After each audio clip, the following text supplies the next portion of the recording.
أعوذ بالله من الشيطان الرجيم. بسم الله الرحمن الرحيم. الحمد لله والصلاة والسلام على أشرف الأنبياء والمرسلين سيدنا ونبينا محمد وعلى آله وأصحابه ومن تمسك بسنته إلى يوم الدين. اللهم لك الحمد للإسلام ولك الحمد للإيمان ولك الحمد للقرآن ولك الحمد لكل ما أعطيتنا وبارك لنا فيما أعطيتنا يا أرحم الراحمين. أما بعد، السلام عليكم ورحمة الله وبركاته. Nakatulog tayo ng konti mga kapatid. Pagigising lang din, tapos subhanallah, sa Ramadan kasi minsan talagang yung napakadali mong mapagod at maraming nangyayari na minsan hindi mo talaga inaasahan. Alhamdulillah, ngayong gabi po, sa pangalawang gabi ngayon ng Ramadan, ay sana mabigyan natin ng oras ng pagpapaliwanag ang tungkol sa ating pagbabahagi tungkol sa isang hadith ni Propeta Muhammad sallallahu alaihi wasallam na ito ay nag-uugnay tungkol sa kabuuan ng relihiyon, kabuuan ng lahat ng patungkol sa ating relihiyong Islam. Wag lang kayong mabothered muna, ano ba itong nandito sa taas? Hindi ko ba ito, bakit ay nandyan yan? Yung dyan sa taas na yan, isang laruan lang yan, hindi yan totoo. Bigay lang yan ng isang kaibigan. At collection niya yan at mahilig din ako ng ganyan. So, nandyan yan sa taas. So, wag lang kayo masyadong mabahala o bakit may ganyan yan sa taas. Okay lang yan. So, mga kapatid, ang tungkol sa hadith na ito ay ang tungkol sa ang relihiyon ay may maratib. Ibig sabihin, may rangko, may bahagi. So, bago ang lahat, kukunin natin ano ba ang relihiyon. Alam natin ang relihiyon ay sa Islam, ang pinag-usapan natin tungkol dito sa relihiyon ay relihiyon na kung saan ano yung tungkol sa relihiyon ng Islam. Hindi na natin kinukuha o hindi na natin tinatalaka yung mga tungkol sa ibang mga relihiyon. Sa atin na lang yung pag-usapan natin. Ano yung patungkol dito? Ang relihiyon ng Islam ay ito yung panuntunan, ito yung sistema, ito yung buhay. Ang lahat ng aspeto ng buhay ng tao ay pinasukan nito. Wala kang pwedeng sabihin na ano ang sistema ng buhay mo ay wala ang usapin patungkol dito na hindi pinasukan ng Islam. Yung bagong kakapanganak mo pa lamang, meron ng usapin dyan patungkol sa Islam. Kailangan merong akika bilang sunnatul muakkada. Akika yung ikaw ay magpapasalamat sa Allah subhanahu wa ta'ala na kailangan ng isang sanggol na batang ito ay magkakatay tayo ng isang tupa, kung ito ay babae, o isang kambing. Kung ito ay batang lalaki, dalawa ang kambing na dapat itong ialay sa Allah, pakakainin yung pamilya at pakakainin yung kapitbahay at mga kamag-anak at ganun din ang mga mahihirap. May usapin patungkol dito. Ganun din ang usapin patungkol sa pag ikaw na ay nagbinata ka na, nagdalaga ka na, ano yung pamumuhay mo, yung kung ikaw ay mag-aasawa na, ang mga babae kung sila ay nagdalaga na, ano nang usapin dito. Ganun din ang mga lalaki pag nandun na sila sa tamang edad, ano yung mga usapin patungkol dyan. Tapos ikaw ay nagkaroon na ng pamilya, tapos yung pamumuhay ng isang mag-asawa, pinasukan din yan ng Islam. Yung marriage life ng Islam, kung naghiwalay din yung dalawa, pinasukan din yan. Kung nag-aasawa rin uli yung isa o nagduwaya siya, pinasukan din yan. yung mga anak mo, yung pagbibigay sa kanila ng mga heirs, di ba? Yung waratha, pinasukan din niya ng Islam. Hindi kailangan kung ano ang gusto mo na ibigay mo sa panganay mo dahil gusto mo siya, mahal mo siya kaysa sa mga iba. Hindi, mismo ang Allah ang nagtalaga na ano ang dapat mong ibigay sa mga anak mo. Tapos, pag nagtrabaho ka, tapos pag ikaw ay namatay, lahat, wala tayong pwedeng sabihin na anumang aspeto ng buhay natin dito sa pamumuhay natin sa mundong ito, maliban na ito ay pinasukan ng ating relihiyong Islam. Ang lahat ng talakayan at usapin patungkol sa mga ito. Alhamdulillah, ngayon ay itong sinasabi nila Maratibuddin na ang Islam ay relihiyon na hindi lang kung ano yung usapin patungkol sa pananampalataya. Datapwat lahat ng aspeto ng buhay ng isang tao ay pinasukan niya. Kaya bagat naman naririnig natin lagi na Islam is a complete way of life. This is the perfect religion of Allah subhanahu wa ta'ala, that all spheres and aspects of our daily routine, all aspects of our life deals in Islam talks about this. So wala tayong pwedeng iwasan, wala tayong pwedeng itago dahil pinasukan ng Islam, spiritual, political, economic, social, lahat, name it.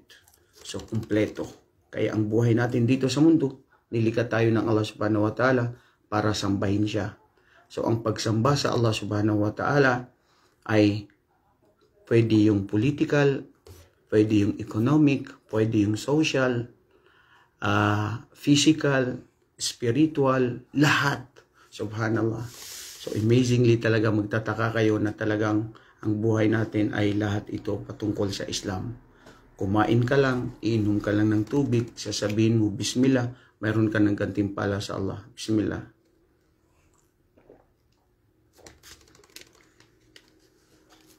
So lahat po yan. Masya Allah, kayo na mga aming mga ina at mga magulang, yung mga mag-aasawa na nandyan ngayon, nanonood sa Pilipinas, nanonood saan lugar ka man nandoon. Maging ikaw ay nandyan sa Amerika, sa Europe, sa Africa, sa Asia, buong mundo. Oras na kung tayo ay naghahanda ngayon ng pagkain, magandang umaga po dyan sa inyo. Ang inyong pagluluto, ang inyong serbisyo sa inyong pamilya ay isang uri ng pagsamba sa Allah. Subhanallah. Tignan mo yan. Nagluluto ka na to please your husband. Serbisyo mo sa mga anak mo, isang uri ng pagsamba sa Allah subhanahu wa ta'ala. So lahat po ng buhay natin dito sa mundo, lahat pinasukan ng Islam, lahat ng ginagawa ay pwede itong pagsamba sa Allah, but basta ito ay koneksyon natin, na ito ay inaalay natin ito sa Allah. So ang maratib o rangko ng Islam o bahagi ng relihiyon ay una ay ang Islam. Pangalawa ay ang sinasabing al-iman. Pangatlo ay ang sinasabing al-ihsan. Ang Islam, kung kukunin natin, mayroon itong 5 bahagi. At ang 5 bahagi na ito ay karamihan ito ay kilos. Ito ay gawa.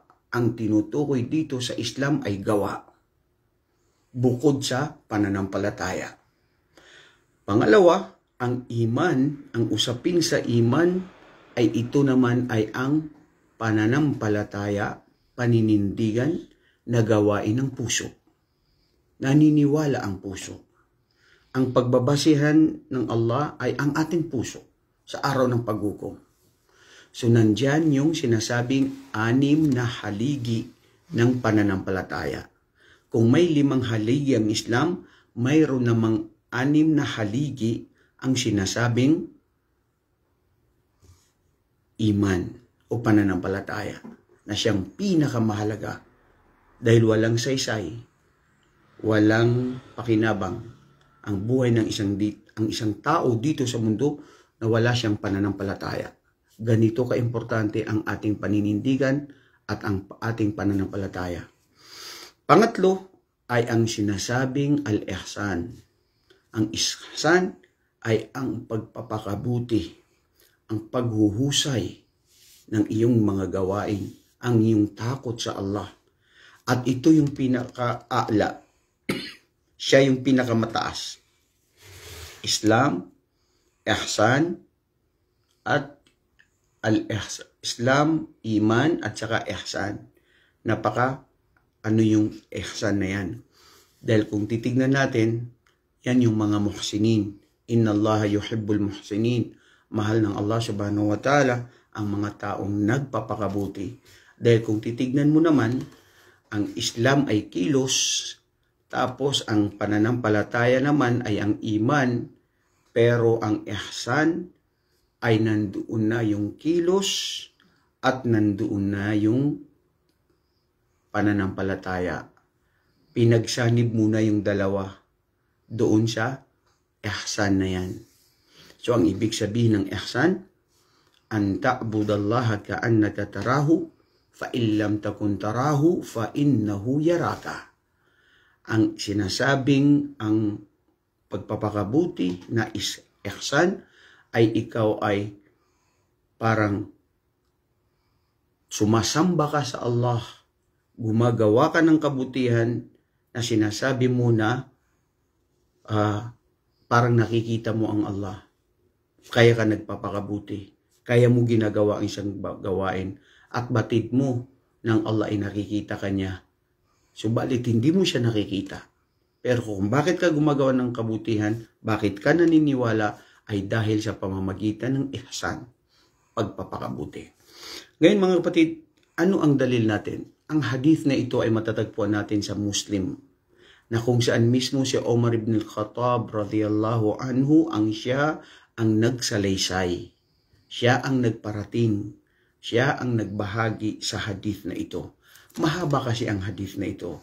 Pero kung kukunin lang po natin dahil kaiksian ng ating oras, yung pinaka-climax, yung pinaka-summary ng hadith na ito. Sabi sa hadith na ito, an Umar ibn al-Khattab radiyallahu anhu, قال بينما نحن جلوس عند رسول الله صلى الله عليه وسلم إذ طلع علينا رجل شديد بياض الثياب شديد سواد الشعر لا يرى عليه أثر السفر إلى آخر هذا الحديث. Mahaba itong hadith na ito mga kapatid. So ang ibig sabihin nito, sabi ni Umar ibn al-Khattab, isang araw kami ay nakaupo, kasama namin si Propeta Muhammad sallallahu alaihi wasallam, 10 ng kanyang mga kasamaan, mga sahaba. At idtala alayna ay dumating sa amin ang isang lalaki. Dhahara alayna, bigla sa aming pumasok, bigla sa aming dumating ang isang lalaki na napakaputi ang kanyang kasuotan at napakaitim ng kanyang buhok. At wala ni isa sa amin na nag-iisip na siya ay may mga katangian na siya isang lalakbay. At hindi batid at alam ng bawat isa sa amin na hindi namin siya kilala. At siya ay umupo sa harap ni Propeta Muhammad sallallahu alaihi wasallam. Pinagtapat niya ang kanyang knees. Ano yung knees sa Tagalog? Tapos pinagtapat niya sa Propeta sallallahu alaihi wasallam at inakbayan si Propeta sallallahu alaihi wasallam, nilagay niya dito sa kanyang binti, sa kanyang paa, at nagtanong siya at siya ay nagsabi, parang close niya si Propeta.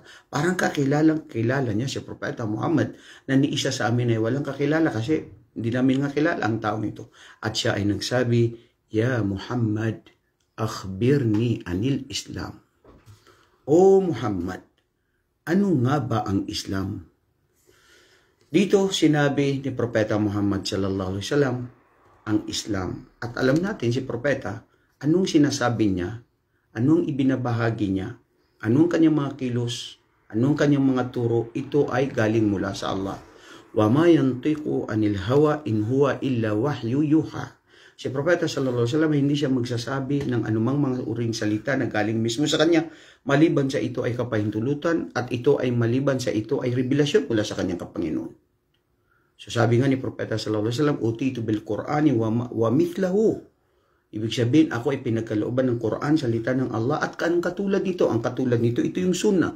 Ito yung mga sinasabi ni Propeta. Ito yung kanyang mga turo.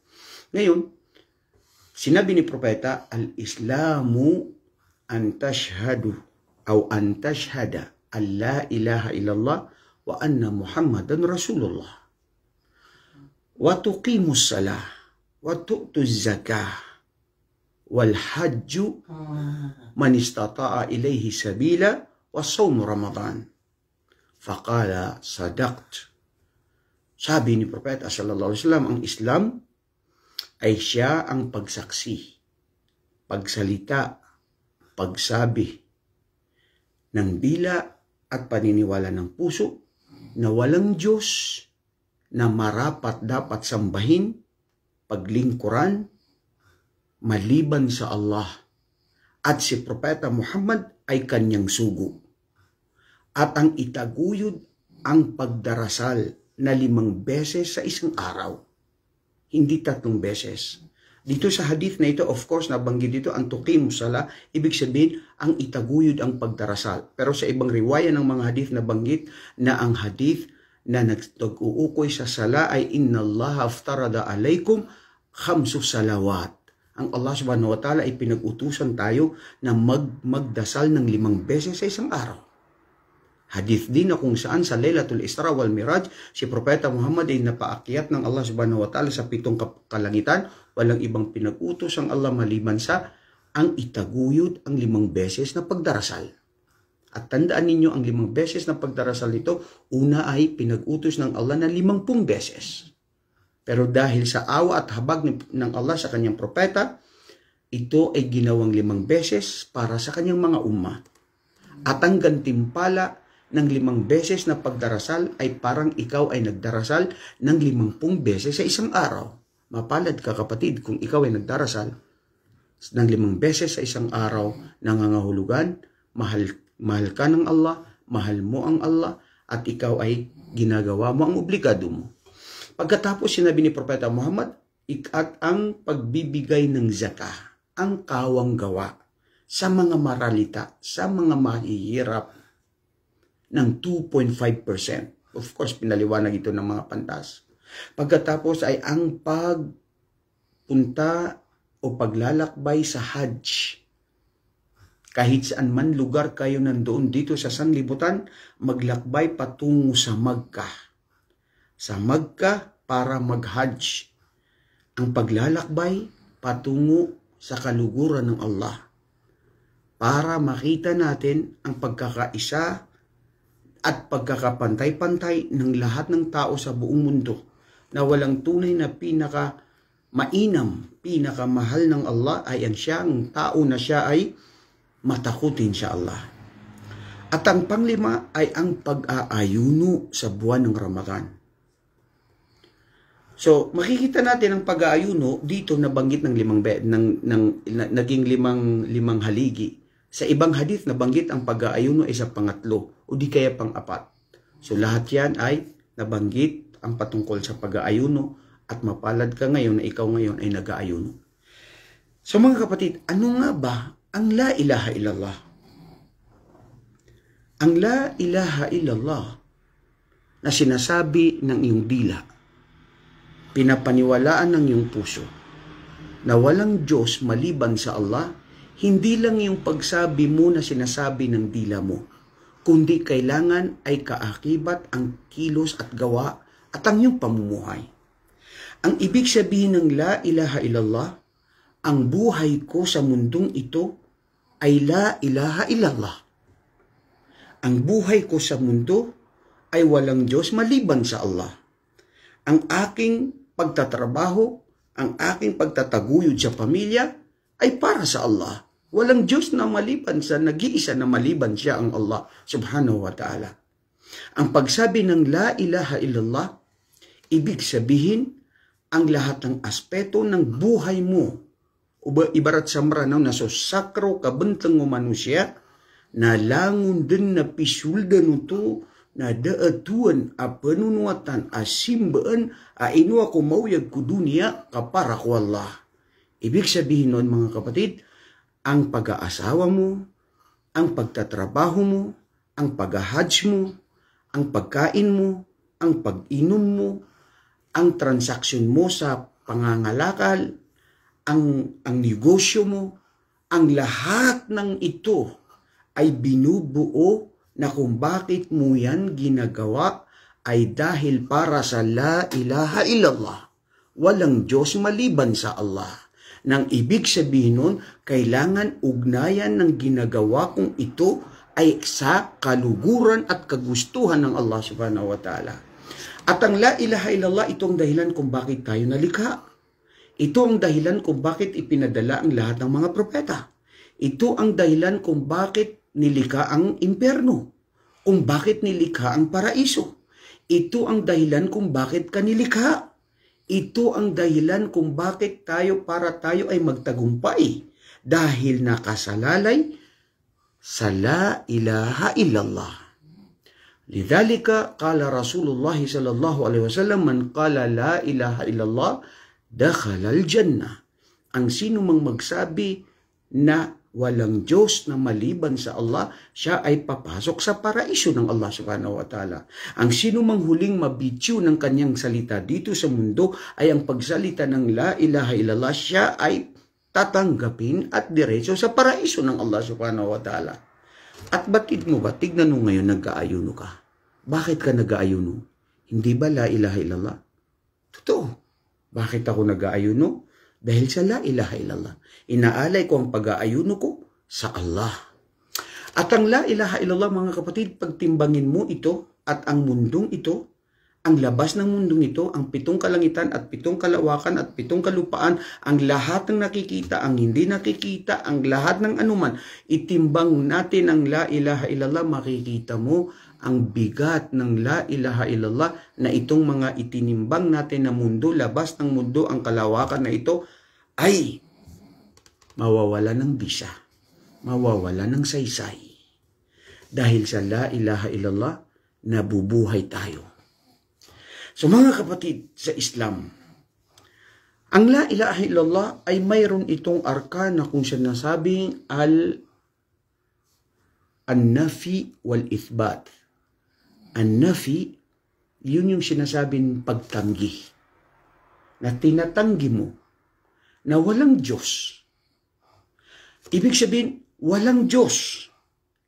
Ngunit ithbat, ito yung pangalawang bahagi ng sinasabing al-ithbat, ay siya yung pagpapatunay na maliban na nagpapatotoo ako na walang Diyos, ngunit nagpapatotoo ako na totoo na may Diyos na siya si Allah.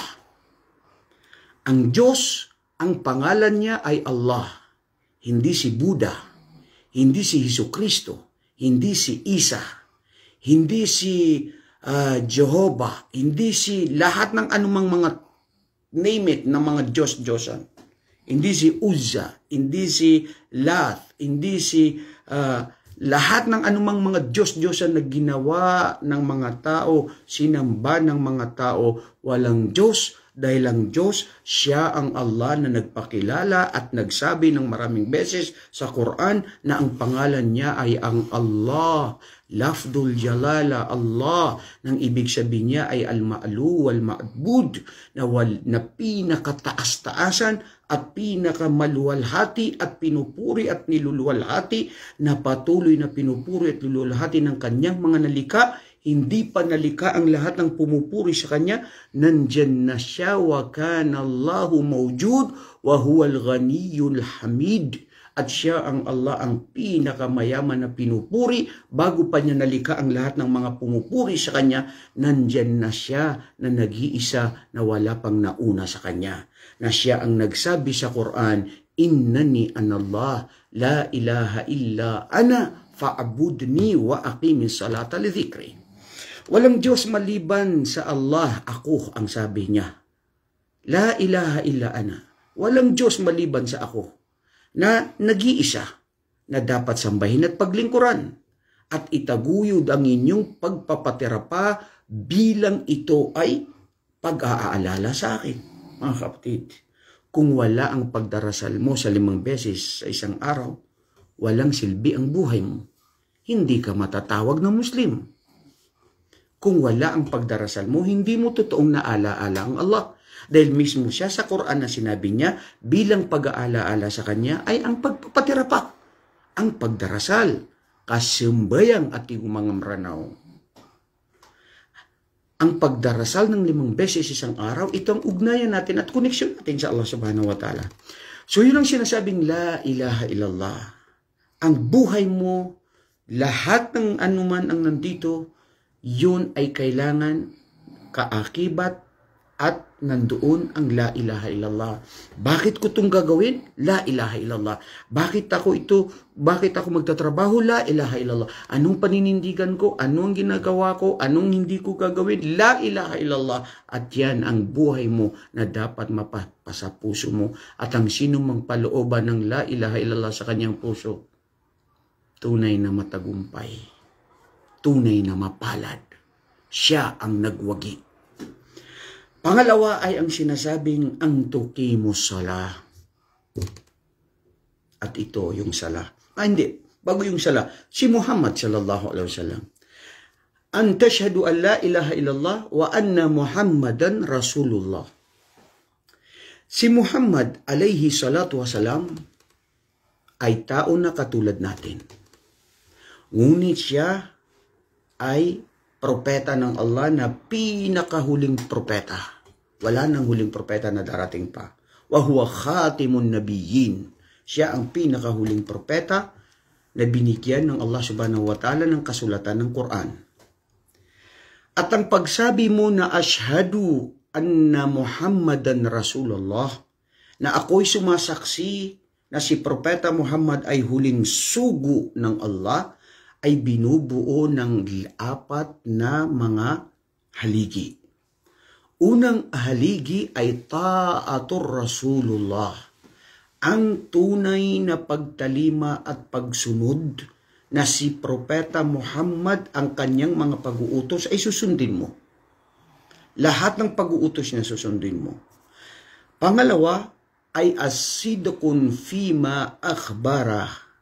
Ibig sabihin, ang tunay na tigib na pananampalataya, paninindigan at paniniwala, pagpapakatotoo na ang anuman ng sinabi ni propeta, anuman ng ipinarating ni propeta ay makatotohanan at hindi kasinungalingan.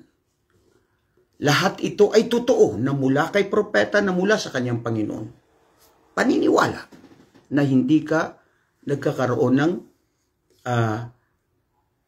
ng pagdududa sa anuman ng sinabi ni propeta. Pangatlo ay ang an-nahyu fima naha anhu. Kung ano ang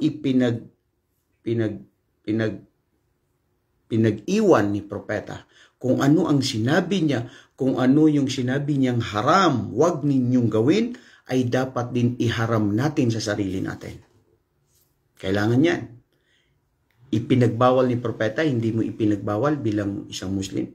So hindi ka makatotohanan. Dahil dapat ang magiging makatotohanan ka ay kung anong ipinagbawal niya ay ipagbawal mo.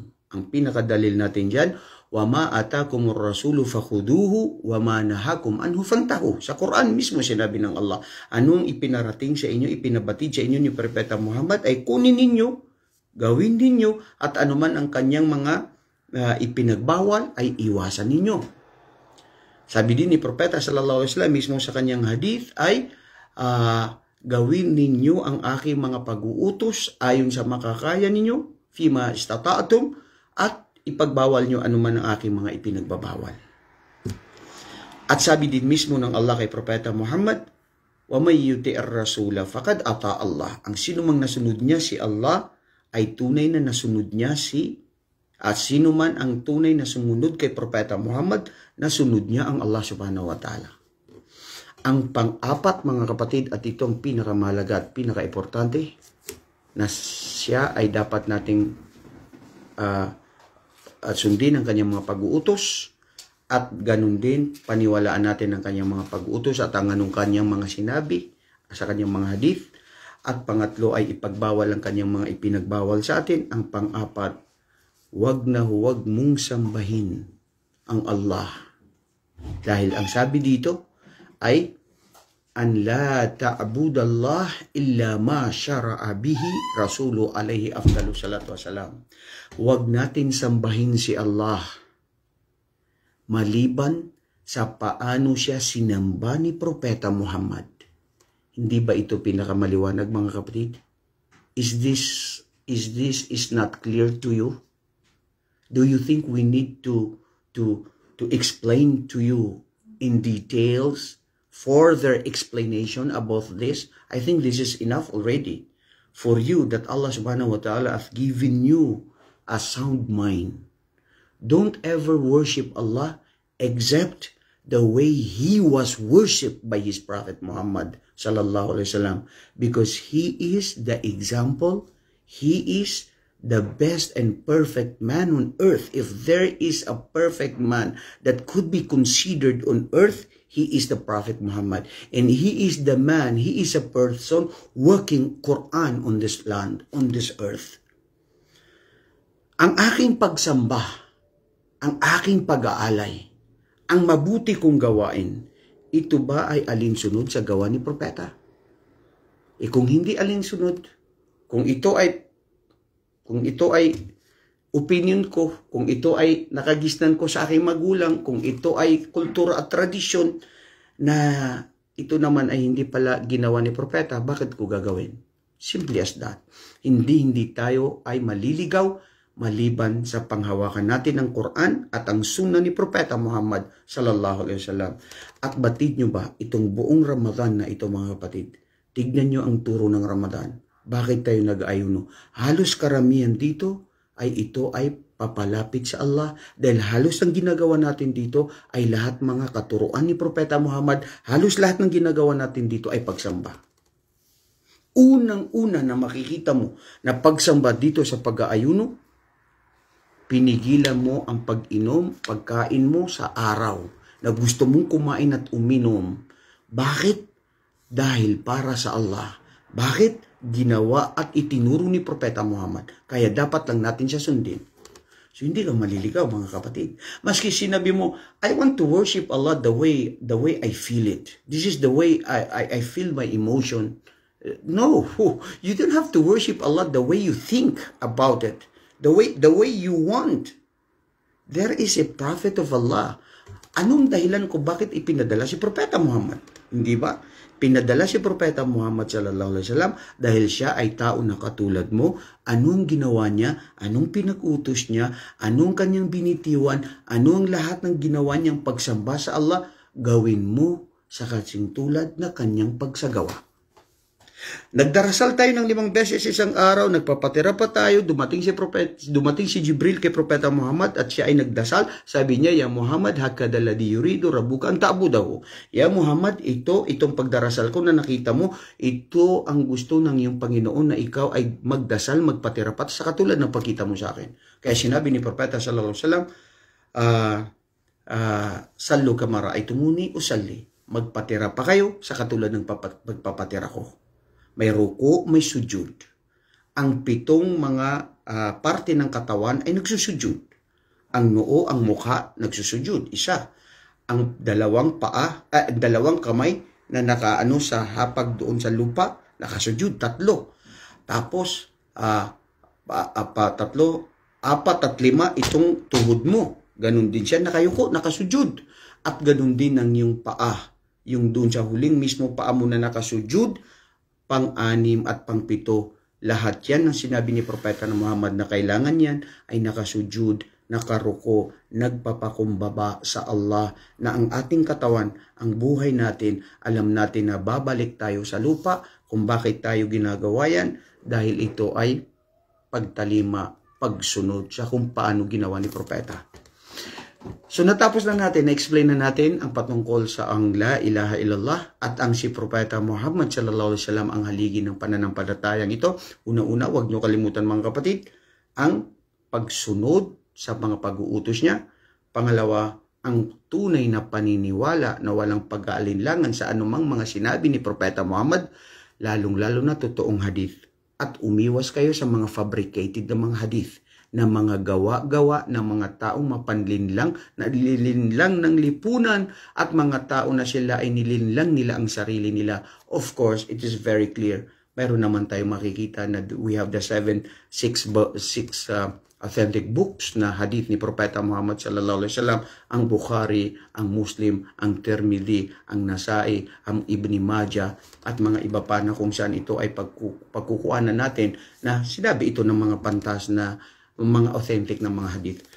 At pangatlo ay ipagbawal natin ang ipinagbawal ni Propeta sallallahu alaihi wasallam, at ang pang-apat ay huwag tayo sumamba maliban na itong pagsamba na ito ay kasing tulad ng pag-uutos ni Propeta Muhammad. Pangatlo mga kapatid, tapos na natin yan, ay ang pagbibigay ng zakah. Bakit ka ba nagbibigay ng zakah? Kasi ang zakah ay para malimpyo, mapure yan. Upamana, limpiwan yan sa tamo. Ang tao na mayaman na hindi nagbibigay ng zakah, marumi ang kanyang pera. So nagiging malinis, nagiging puro ang iyong pera sa pamamagitan ng ikaw ay nagbibigay ka ng zakah. Liyutahhira amwalakum. Kasama ito sa haligi ng Islam. Bakit? Dahil sa pamamagitan ng pagbigay natin ng zakah, tayo ay napapalapit sa Allah at tayo ay binibigay natin ng karapatan ng ating tagapaglikha at karapatan ng ating kayamanan na ito ay magbigay at karapatan ng mahihirap sa atin. Subhanallah, ang daming may karapatan. Karapatan ng Allah sa'yo, karapatan ng iyong kayamanan, at karapatan ng mahirap sa iyo. Lahat yan, mayroon yan, mga karapatan. Sa haraw ng paghukom, lilitisin tayo ng Allah kung paano natin ginampanan ang mga karapatan na ito, na kung ito ba ay tunay natin na ibinigay o pinagkatiwala. So, ang zakah, of course, 2.5% lang ang ibibigay mo, bro. Hindi ka pwede lumagpas dyan. At ang pagbigay ng zakat, pag dumating na yung nisab, pag dumating na yung taon na hindi mo nagamit ang pera mo, hindi mo nagamit ang alahas mo, nakatambay lang dyan, hindi mo ginamot sa buong taon, bibigyan nyo ng zakat. At ang pera mo na hindi mo rin ito nagastos, na nagalaw, kukuhanan mo lang yan ng 2.5%. So, paano siya i-calculate mga kapatid? I-times mo lang yan sa 40. At kung anong kakalabasan yan, yun ang lalabas na kung ano yung zakah na ibibigay mo. Maraming mga ustad, mga pantas natin na kung paano magbigay ng zakah. Yung sweldo mo, hindi kinakailangan bigyan ng zakah yan. Kasi sweldo mo yan, nagkukulang ka pa minsan, nakakapag-utang ka pa minsan. So, wallahi mga kapatid, nakakamangha, marami tayong mga kapatiran, mga balik Islam, bagong pasok sa Islam, mga kapatid natin na mga Muslim, Maguindanaong Tausog, nagtatanong, Ustad, paano yung zakah na ganito, ganyan? Napakasaya. Makikita mo na talagang they are practicing their belief. Makikita mo talaga na concern sila sa pagbibigay ng zakah. Kasi siyempre, kasama yan sa 5 haligi ng Islam. Pero ano na kaya ang nangyari sa tao na hindi nagbibigay ng zakah? Sakim. Akala niya, ang pera ay sa kanya lang. Hindi niya alam yung pera na iniipon niya na hindi siya nagbigay ng zakah, nagiging marumi doon sa kanyang libingan. Malaking parusa sa kanya. Kagimbal-gimbal na parusa. Dahil hindi mo nilinis ang iyong yaman na ipinagkaloob sa iyo ng Allah.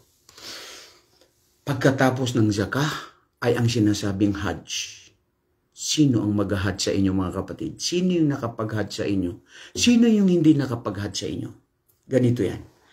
Ang sino mang nakapag-hajj sa inyo, magpasalamat kayo sa Allah dahil kayo ay tumugon sa kanyang panawagan. Na kayo ay nakarating sa Makkah, sa Muzdalifah, nakarating kayo sa Arafah para itaguyod ang pang-4 o pang-5 haligi ng Islam. Kung bakit tayo mag-hajj? Dahil ito ay pinag-utos ng Allah. وَأَذِّنْ فِي النَّاسِ بِالْحَجِّ يَأْتُوكَ رِجَالًا وَعَلَى كُلِّ ضَامِرٍ يَأْتِينَ مِنْ كُلِّ فَجٍّ أَمِيقٍ. O Ibrahim, ipanawagan mo sa mga tao ang paglalakbay patungo dito sa Makkah. At nagmanawag si Ibrahim, Propeta Ibrahim, kauna-unang propeta, o mga sangkatauhan, mag-hajj kayo kung sino ang kakayanin niya. Walang nakarinig, kukunti lamang ang tao sa Makkah. Ngunit ang sabi dito sa mga tafsir ng mga pantas, Nadiya Ibrahim wa alayna al-balagh. O Ibrahim, walang nakakarinig man, kukunti lang man ng tao, gawin mo ang aking panawagan, kami na ang magbibigay tugon kung sino ang nanaisin namin na sila ay makakapag-hajj. Kaya makikita nyo mga kapatid, maswerte ka na nakapag-hajj. Ang pag-hajj, hindi dahil ikaw ay mayaman, hindi dahil ikaw ay mahirap, hindi dahil ikaw ay matanda na. Ang pag-hajj ay taufik ng Allah. Dahil batid nyo ba nung nanawagan si Propeta Ibrahim, ang lahat ng sanggol na hindi pa ipinanganak, hindi pa lumabas sa mundo, ang lahat na ano yung sinabi ni Ibrahim, ang mga kabundukan at ang buong kalawakan, narinig ng sino mang mga tao na hindi pa ipinanganak, mga sanggol, maaari ikaw ay kasama doon, kasama ako hindi pa nalikad dito sa mundo, ngunit tayo ay tumugon. Kaya bakit tayo nagsasabi na pag tayo ay nag-hajj, patungo papunta sa Arafah, ano ang mga talbiya, ano yung dua na sinasabi natin, labbaik Allahumma labbaik, labbaik la sharika laka labbaik, innal hamda wan ni'mata laka wal mulk, la sharika lak, Allahu Akbar. Labbaik Allahumma labbaik. O aming Panginoon, nandirito kami. Kami ay nagbigay tugon sa sinabi mo na mag-hajj. Nandito kami, ya Allah. Walang pagtatambal sa iyo, maliban na ikaw ang tunay na nag-iisang Diyos. Ang lahat ng papuri, ang lahat ng luwalhati, ang lahat ng kabutihan ay mula sa iyo, aming Panginoon. Innal hamda wan ni'mata laka wal mulk, at sa iyo ang tunay na kapangyarihan at kapasiyahan at wala kang katambal. Ibig sabihin mga kapatid, nagsasabi tayo, ya Allah, we are here. We obey and we listen about you call upon us, and we are here now performing the Hajj. Allahu Akbar. Sa pag-hajj, oras ng pagbabago. Sa pag-hajj, lahat ng kasalanan mo mawawala basta magbalik loob ka sa Allah, kasing parang ikaw ay ipinanganak ng iyong ina na walang kasalanan. Makikita mo ang pagkakapantay-pantay ng mga tao, pantay-pantay ng kasuotan, ang mahirap, ang mayaman, at ang may kapangyarihan, walang kapangyarihan. Pare-parehas kayo na naglalakad, pare-parehas kayo na nagtatalbiya, pare-parehas kayo nagtatawaf, nagsasai.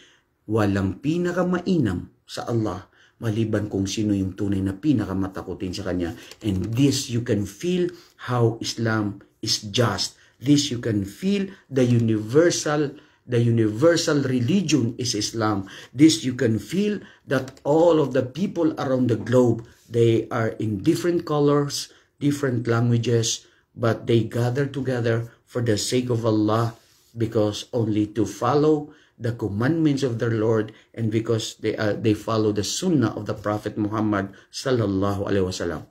Paano naman yung hindi nakapag-hajj?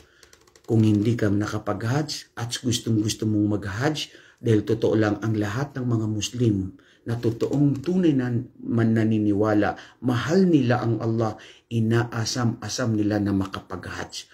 Ang mga mahihirap, gusto nila makapag-hajj. Pero kung hinto ay hindi hindi pinagkaloob ng Allah, hanggat ikaw ay namatay, may mga paraan na para ikaw ay makapag-hajj. Batid nyo ba na sabi ni hadith ni Propeta Muhammad sallallahu alaihi wasallam? Masya Allah mga kapatid, gawin nyo yan ngayon. Lalong-lalo na Fajr ngayon dyan sa Pilipinas. After ng Fajr, pagdasal mo ng Fajr, umantay ka ng mga 40 minutes. Mag-antay ka ng 40 minutes, pinakamahaba na yung isang oras. Umupo ka lang sa masjid. Magtasbih ka, magdhikr ka sa Allah, magbasa ka ng Quran. Antayin mo lang hanggang bago yung pagsikat ng alaw ng after 40 minutes, magdasal ka ng 2 sunnah na rak'a. Ang gantimpala noon ay parang alala baga ikaw ay nag-hajj o nag-umrah, tama-tama. Ganito ang ating tagapaglikha na gaano siya ka pantay-pantay sa kanyang mga alipin.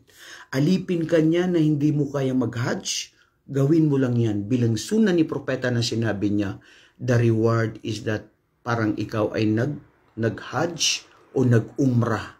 Dahil sa umupo ka lang, Minantay mo lang yung mga 40 minutes, isang oras, yun yung sinasabing Salatul Duha. Yan, ganyan kagaganda ang Salatul Duha mga kapatid.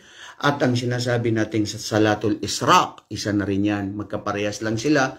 Pwedeng 2 rak'ah, pwedeng 4 na rak'ah, pwedeng 6 na rak'ah. As you wish, kung ano yung gusto mo. So ganyan po, may mga paraan, of course, may mga paraan. Pangatlo, ang isang paraan niya ay sa niya mo. Ya Allah, sana bago ako mamatay, makapag-hajj lang man ako, Ya Allah. Dahil gustong gusto ko makita ang Kaaba. Mahal ko si Propeta Muhammad. Gusto ko matuklasan ang paano ang mga Muslim sa buong mundo na nagtitipon sila sa Arafah. Namatay ka man na hindi ka nakapag-hajj, maaari na isulat na, ipinasulat ng Allah sa mga anghel na ikaw ay ang gantimpala mo ay para kang nakapag-hajj only because of your good intention, only because of your purity, only because of your sincerity, only because you are aiming and you are true in your heart that you wanna do something only for the sake of Allah. Innamal a'malu biniyat. Indeed, all deeds depends on the intention. Subhanallah, how blessed we are, how blessed you and I and all of us Muslims that we are guided in this religion na kung saan sa pamamagitan ng niya lang ay mayroon ka ng gantimpala. Panglima mga kapatid ay ang sinasabing ang pag-aayuno. Masya Allah, alhamdulillah tayo, ikaw ako ngayon ay nag-aayuno. Bakit tayo nag-aayuno? Pag-utos ng Allah. Bakit tayo nag-aayuno? Ginawa ni Propeta Muhammad sallallahu alaihi wasallam. Bakit tayo nag-aayuno? Dahil ito ay napakamaraming benepisyo. Benepisyo, magiging matakutin ka sa Allah. Ang benepisyo at ang dulot nito, magiging mabuti ang iyong pangangatawan.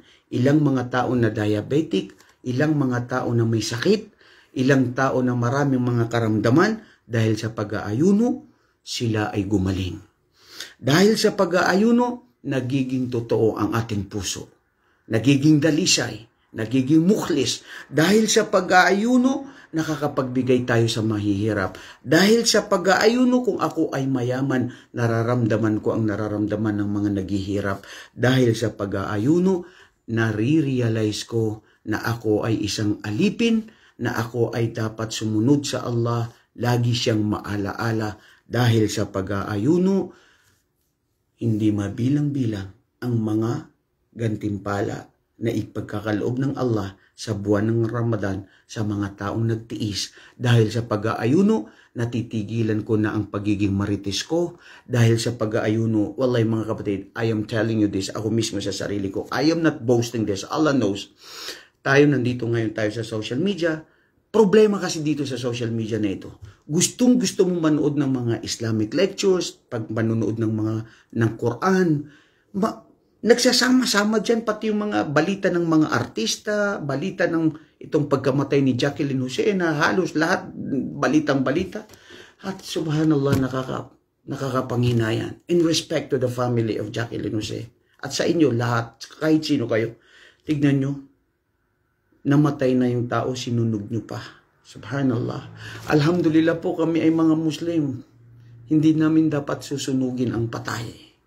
Dahil ang Muslim, pag namatay, kailangan liguan siya, kailangan magdasal tayo sa kanya, kailangan ibalik siya sa lupa kung saan siya ay doon nanggaling sa lupa at kung saan dapat doon siya ilibing. Doon siya bumalik. Itong katawan natin galing sa lupa. Itong balat natin galing sa lupa. Kailangan bumalik sa lupa. Napatay ni Kabil ang kanyang kapatid na si Habil sa unang panahon ni Adan at saka si Hawa. Nung napatay niya ang kapatid niya bilang pagsubok at bilang kagustuhan, bilang pagsubok at ito ang tadhana na itinakda ng Allah.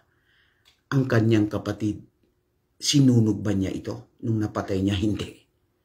Mismo ang Allah ay nagpakitas, nagutos doon sa ibon na napatay niya ang kanyang kapwang ibon, at ang ibon na ito ay siya ay naghukay sa lupa at inilibing niya ang ibon.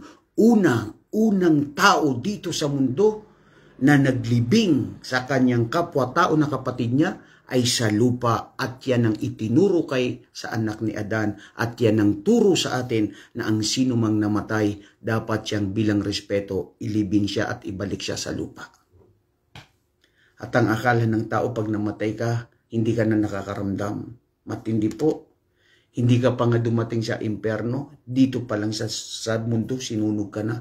Kung ang patay man lang makapagsalita, sasabihin niya, huwag niyo akong sunugin, nararamdaman ko ang sunog. Pero ang sa atin, yung gusto lang natin yung pagpapadali, gusto lang natin ng kultura o tradisyon, wali audubillah. Mga kapatid, I'm sorry kung bakit ko ito naidagdag dahil kailangan, kung anong napupunan natin, dapat natin bigyan ng linaw ano ang sinasabi dito ng Islam. So, yun. Ang punto natin, dahil sa Ramadan, kailangan iiwasan ko ang aking mata na huwag tumingin ng haram. Kung dati akong nanonood ng mga X Factor, dati akong nanonood ng mga teleserye, hindi naman siya haram, nagpapahinga lang, pero sa buwan ng Ramadan, kung yan ay dumadaan sa akin, sabihin mo, oh, alhamdulillah, it's Ramadan today. I-crawl mo lang yan. O di kaya, stop mo. Magtimpi ka, magtiis ka. Di ba ang Ramadan, pagtitiis, pagtitimpi? Hindi mo ba kaya na isang araw wag ka tumingin ng Facebook, ng Twitter, ng Instagram, ng cellphone mo? Subhanallah. Ganun na ba tayo nalinlang ng ating sarili dahil sa mga cellphone na ito, dahil sa mundong ito? La hawla wala quwwata illa billah. Kaya siguro kailangan may oras din na pigilan natin ang sarili natin. At okay, mabuti kung alam mo na ganito yung oras ng ating lectures, buksan mo agad. Nandun si Ustad, gusto ko siyang pakinggan, gusto ko malaman ang ano sinasabi niya patungkol sa Islam. Sumusumpa ako sa Allah. Only by your intention, there is a good reward. Magsasaksi ang mata, tenga, ang ating parte ng katawan na ginamit natin ito para sa Allah subhanahu wa ta'ala. At yan po ang pag-aayuno. Kung bakit tayo nag-aayuno, napaka mabuti ito sa atin. Ang pag-aayuno dito ibinaba ang Quran sa buwan ng Ramadan. Sa buwan ng Ramadan, kukunti lamang ang nangyayaring nagagawa ng kasalanan ng kabuuan ng tao ng mga Muslim sa buong mundo dahil alam nilang nag-aayuno sila. Dahil sa pag-aayuno, napakaraming benepisyo na makukuha natin. At doon sa hadith, subhanallah, ang nasabi lang natin ay yung hadith na 5, what is Islam? Ano pa yung sinabi ng taong yun na dumating kay Propeta Muhammad?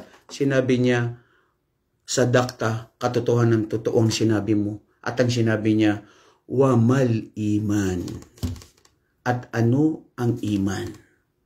Ang sinabi ni Propeta Muhammad sallallahu alaihi wasallam, ang patungkol sa iman, insyaallah, at ang mga susunod dyan, bukas, kung bibigyan pa tayo ng Allah ng buhay, ya Allah, pahabahin pa ang buhay namin sa paggawa ng kabutihan para may pagpatuloy namin ang pagsamba at paggawa ng kabutihan sa iyo dito sa mundo, na insyaAllah bukas itutuloy natin kung ano ang hindi natin natapos dahil oras na po, nakaisang oras na tayo, sumobra na tayo. Barakallahu fikum wa jazakumullahu khairan. Magdasal na kayo, Fajr dyan sa Pilipinas.